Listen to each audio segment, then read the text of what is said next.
नमस्ते गाइस। तो भाई कोविड से पहले इंडियन सिनेमा में जितनी भी मूवीज रिलीज होती थी वो बॉक्स ऑफिस पर अच्छा खासा कलेक्शन करती थी।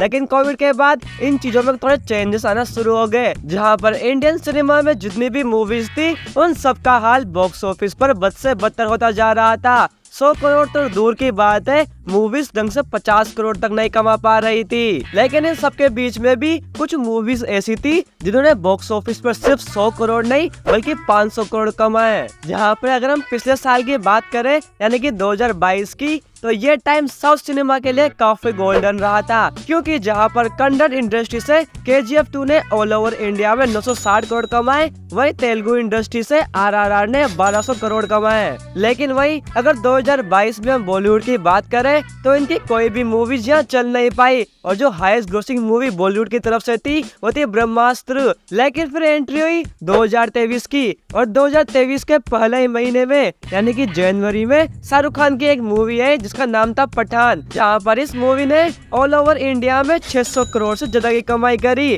और इस मूवी से बॉलीवुड की सांसों में सांस आई थी। लेकिन इसके बाद अगस्त में सनी देओल की गदर 2 मूवी रिलीज हुई, और इस मूवी ने भी ऑल ओवर इंडिया में 520 करोड़ से ज्यादा का कलेक्शन किया। लेकिन इसके बाद फिर से सितंबर में शाहरुख खान की एक और मूवी रिलीज हुई जिसका नाम था जवान, और इस मूवी ने तो बॉलीवुड के प्रीवियस के सारे रिकॉर्ड तोड़ देते हैं, क्योंकि इस मूवी ने ऑल ओवर इंडिया में पूरे 700 करोड़ कमाए। लेकिन यहाँ पर साउथ इंडस्ट्री भी पीछे नहीं रही, जहाँ पे अगस्त में रिलीज हुई रजनीकांत की मूवी जेलर ने ऑल ओवर इंडिया में 600 करोड़ कमाए। लेकिन वही प्रेजेंट टाइम में चल रही लियो मूवी, जो कि थालापति विजय और डायरेक्टर लोकेश कनगराज की मूवी है, और ये मूवी भी अभी जिस तरीके का कलेक्शन कर रही है ये इजीली 500 करोड़ के क्लब में शामिल हो जाएगी। तो ये रही अभी तक की लिस्ट।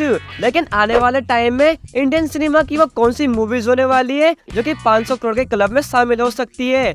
तो सबसे पहले दिवाली में जो मूवी रिलीज हो रही है जिसका नाम है टाइगर 3, ये movie officially Yash Raj universe का हिस्सा है, और उसी के साथ साथ इस मूवी के जो मेन एक्टर है वो है सलमान खान। तो हाँ, ये मूवी इजीली 500 करोड़ कमा लेगी। लेकिन इसके बाद भी 1 दिसंबर को रणबीर कपूर की एनिमल रिलीज हो रही है, और इस मूवी के टीजर ट्रेलर को जो लोगों की तरफ से रिएक्शन मिल रहा है उसको देखकर तो ऐसा ही लगता है कि ये मूवी भी 500 करोड़ के क्लब में शामिल हो सकती है। लेकिन इसके बाद शुरू होगा इस साल का असली घमासान, जो कि होगा इस साल के क्रिसमस पे, क्योंकि इस क्रिसमस पे साउथ सिनेमा और हिंदी सिनेमा की सबसे मोस्ट अवेटेड मूवी रिलीज हो रही है, जहाँ पे कन्नड़ इंडस्ट्री से प्रशांत नील और प्रभास की मूवी सालार रिलीज हो रही है। वहीं बॉलीवुड से शाहरुख खान और राजकुमार हिरानी की मूवी डंकी रिलीज हो रही है। अब समझ सकते होंगे कि ये क्लैश कितना ज्यादा घमासान रहेगा, और भाई प्रोबेबली ये दोनों मूवी इंडियन सिनेमा में कम से कम हजार करोड़ कमाने का दम रखती है।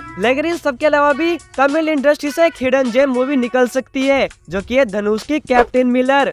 लेकिन अगर अब हम बात करें 2024 की, तो उसमें भी कुछ मूवीज ऐसी है जो कि 500 करोड़ को इजीली कमा लेगी। सबसे पहले प्रभास की कल्कि, जिसका सबसे बड़ा रीजन ये है कि ये इंडिया की पहली डिस्टोपियन मूवी है, और वही इसी के साथ साथ इस मूवी में एक बड़ी स्टार कास्ट है, जिसकी वजह से ये मूवी इजीली 500 करोड़ के क्लब को शामिल हो सकती है। लेकिन वही इसी के अलावा पुष्पा 2, जहाँ पे पुष्पा द राइज के कल्ट क्लासिक हिट होने के बाद तो ये पक्का है कि ये मूवी भी 500 करोड़ के क्लब में शामिल होगी। लेकिन वही अगर हम बॉलीवुड की बात करें तो यहाँ पर अक्षय कुमार की बड़े मियाँ छोटे मियाँ, इसी के अलावा भी सलमान खान का एक सीक्रेट प्रोजेक्ट है, वो मूवी भी प्रोबेबली 500 करोड़ के क्लब में शामिल होगी। लेकिन इसके अलावा भी फाइटर, सिंघम अगेन और हनुमान मूवी भी इस लिस्ट में शामिल हो सकती है। लेकिन आपको क्या लगता है कि आने वाले टाइम में कौन कौन सी मूवीज 500 करोड़ के क्लब में शामिल होगी? ये बात हमें कमेंट सेक्शन में बताना। साथ ही इस वीडियो को लाइक करना, शेयर करना, सब्सक्राइब करना, क्योंकि आप में और हम सभी सिनेमा के दीवाने हैं मिस्टर मैन।